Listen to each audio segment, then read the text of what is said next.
നമസ്കാരം. സരളി വരിശകൾ 4 നമ്മൾ ഇന്ന് ഈ ക്ലാസ്സിനെ നോക്കാൻ പോകുന്നത്. നമ്മൾ 1, 2, 3 നേരത്തെ ക്ലാസ്സുകളിൽ ഇട്ടിട്ടുണ്ട്. അതിൽ നമ്മൾ സ്പീഡിനെ കുറിച്ചൊന്ന് പറഞ്ഞു തരാം. ആദ്യം 1-ാം കാലം, പിന്നെ 2-ാം കാലം, 3-ാം കാലം, അങ്ങനെ 3 കാലത്തിലാണ് നമ്മൾ പാട്ട് പാടുന്നത്. അതിൽ 1-ാം കാലം വരുമ്പോൾ താളം ഒരടിക്ക് ഒരു സ്വരം എന്ന രീതിക്കാണ് വരിക. നോക്കൂ, സ രി ഗ മ പ ധ നി സ. ഇതിപ്പോൾ 1-ാമത്തെ സരളി വരിശ വെച്ചിട്ടാണ് പറഞ്ഞു തരുന്നത്. സ രി ഗ, ഓരോ സ്വരത്തിന് ഓരോ താളത്തിന് ഓരോ സ്വരം എന്നുള്ള രീതിക്കാണ് വരിക. സ രി ഗ മ പ ധ നി സ. ഇതന്നെ 2-ാം കാലം ആവുമ്പോൾ ഒരടിക്ക് 2 സ്വരമാണ്. സ രി ഗ മ പ ധ നി സ സ നി ധ പ മ ഗ രി സ. ഇതന്നെ 3-ാം കാലം ആവുമ്പോൾ ഒരടിക്ക് 4 സ്വരം. സരിഗമ പദനിസ സാനിധപ മകരിസ സരിഗമ പദനിസ സാനിധപ മകരിസ എന്ന രീതിക്കാവും. ഇനി നമുക്ക് 4-ാമത്തെ സരളി വരിശ നോക്കാം.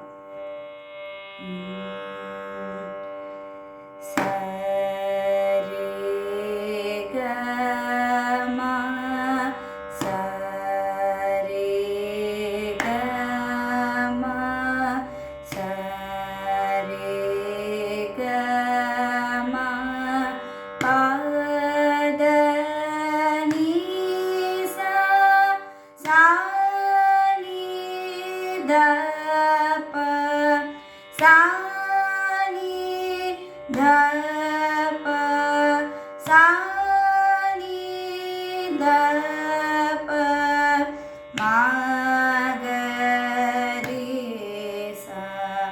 സ രി ഗ മ സ രി ഗ മ സ രി ഗ മ പ ധ നി സ സ നി ധ പ sa ni da pa sa ni da pa ma ga re sa.